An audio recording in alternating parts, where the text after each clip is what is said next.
gonna fight this gimbal today, but welcome back. All right, so we're gonna talk electronics today. Let me get this. Well, let's start here. So hopefully I can remember. I have y'all guys on a gimbal, so it should be pretty stable.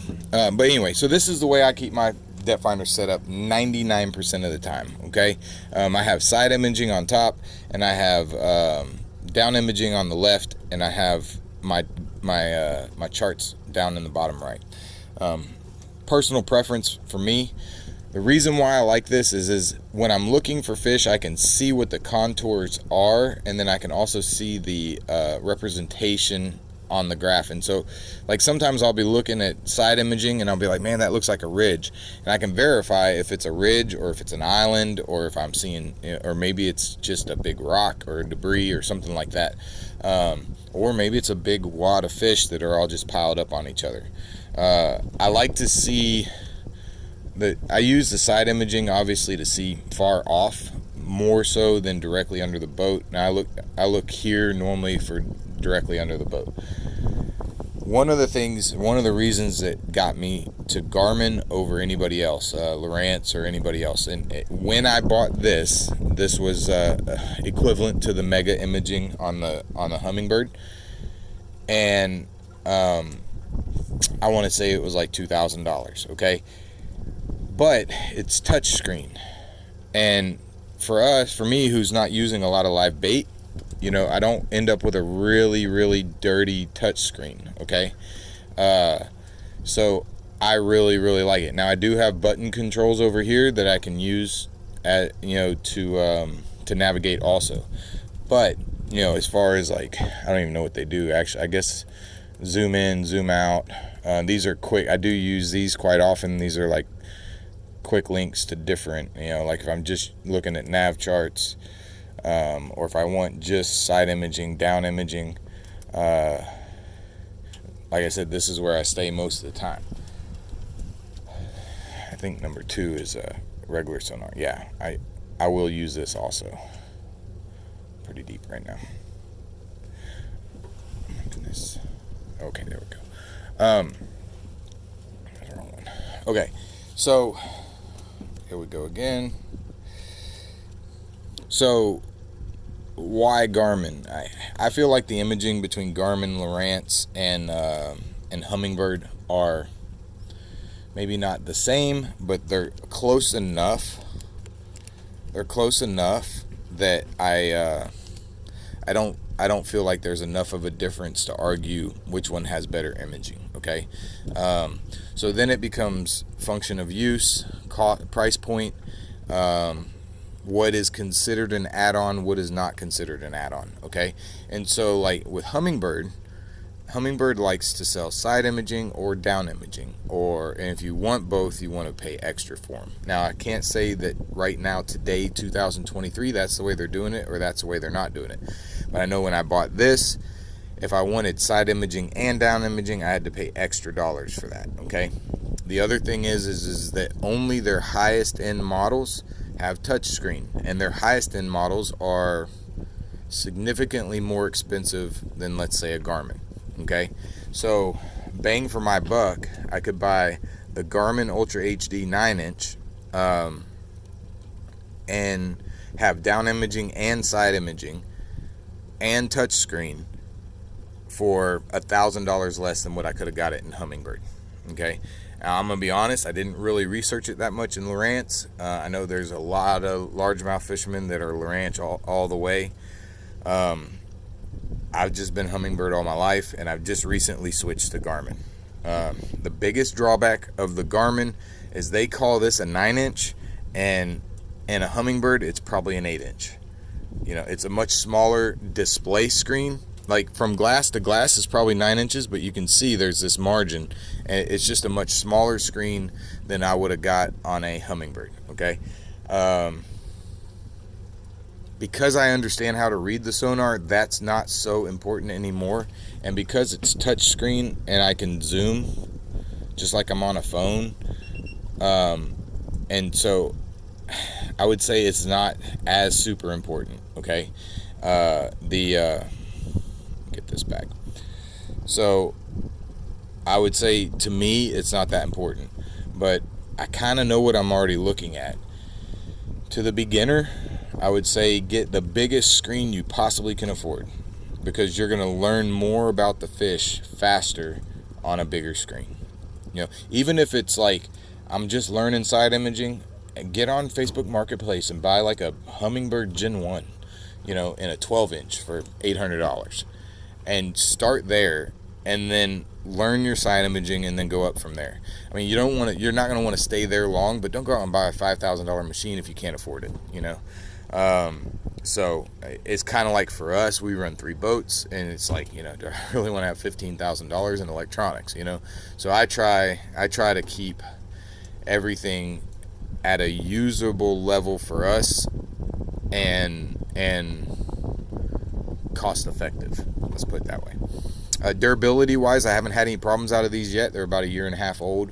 I will, when I upgrade, I will go to the 12s. That's the largest that Garmin offers, and that's one of the, I would say, one of the down points is that, you know, 12-inch screen is the largest they offer, whereas a Humminbird, you can get a 15-inch screen.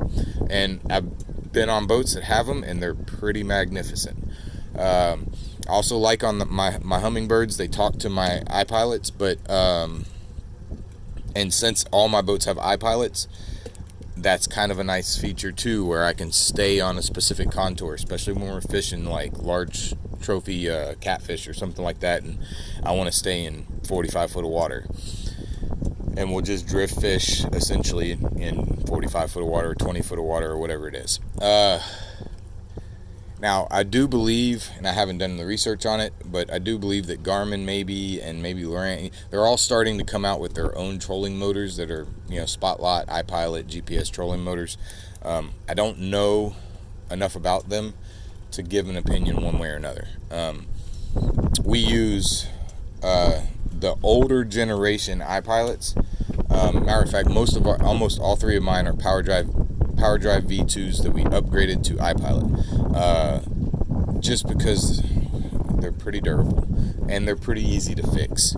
So like if we lose a turning motor or something like that, it's something that we can fix for $30 or $40 and be back on the water.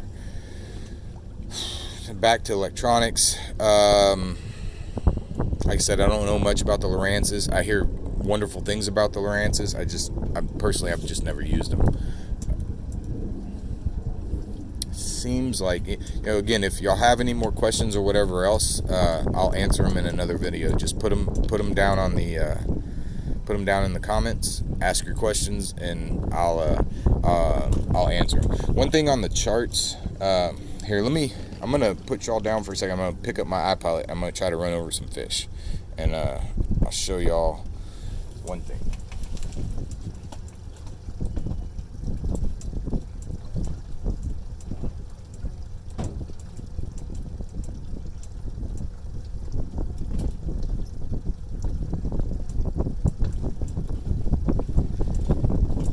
A lot of us guides, you'll notice we don't run Ulteras or any of those self-deploying ones, just because,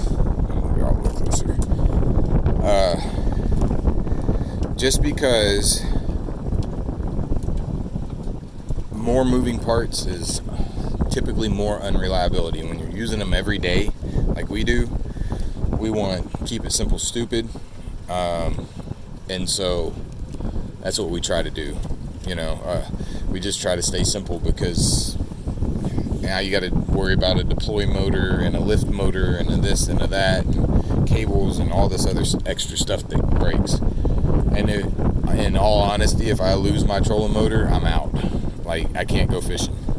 I mean, I can, but I haven't set an anchor in a long time. I don't really plan on it right now. So, okay, so right now, let's look here. So we're running in about 42 foot of water. We're getting ready to come up on this ridge right here, okay? I might be looking for fish here, but I'm really not, okay? I'm looking to set up a good angle of attack. Now, in this particular location, you can see all my marks that I have marked fish or fished fish prior, right?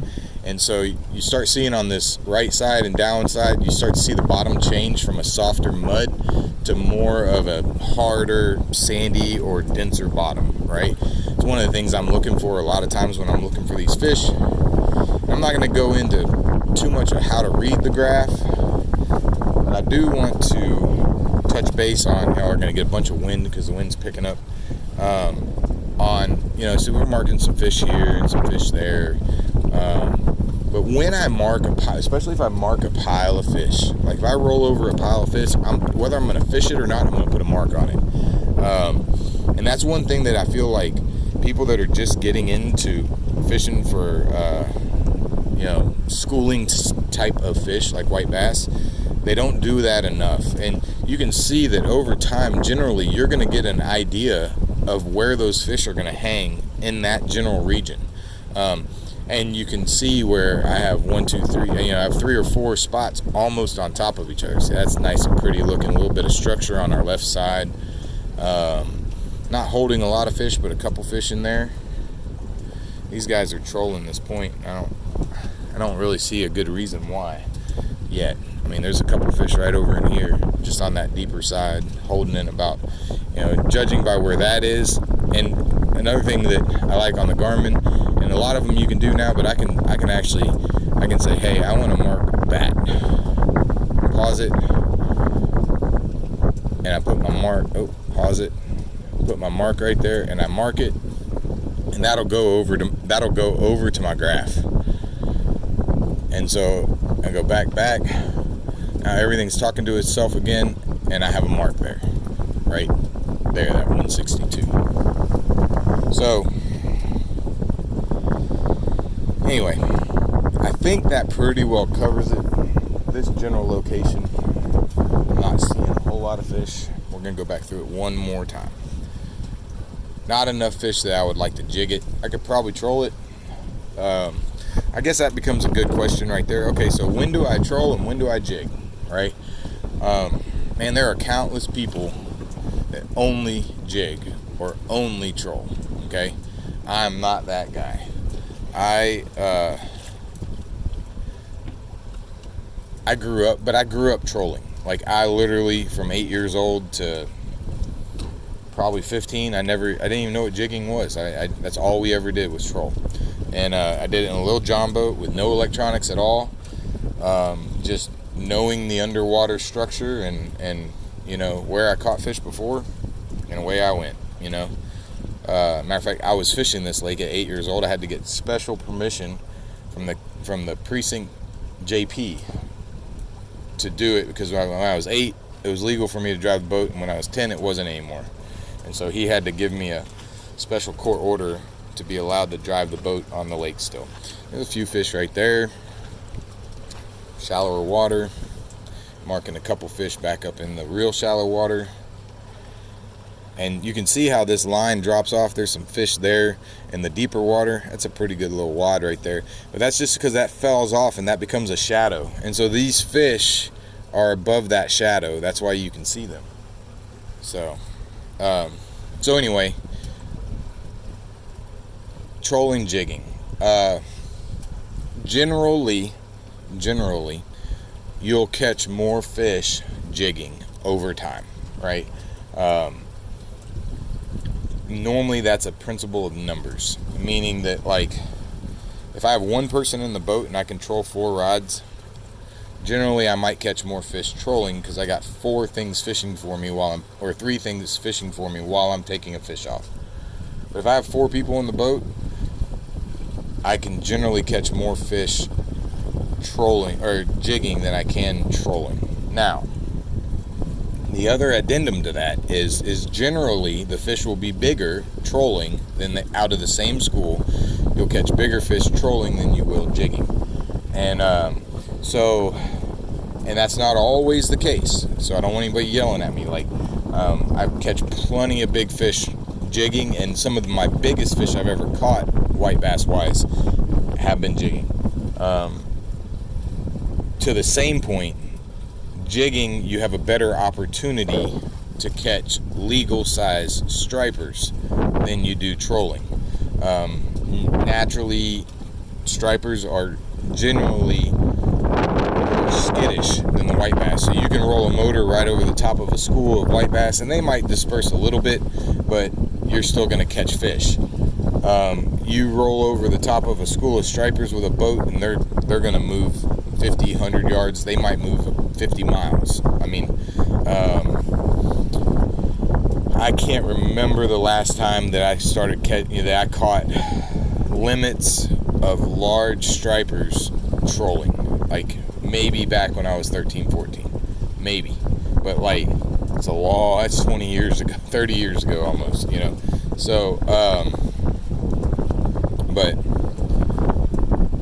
some more fish right in there, right there on the left side of the boat. Again, one of the things I like about, there's a bunch of bait in here too. You can see all this bait.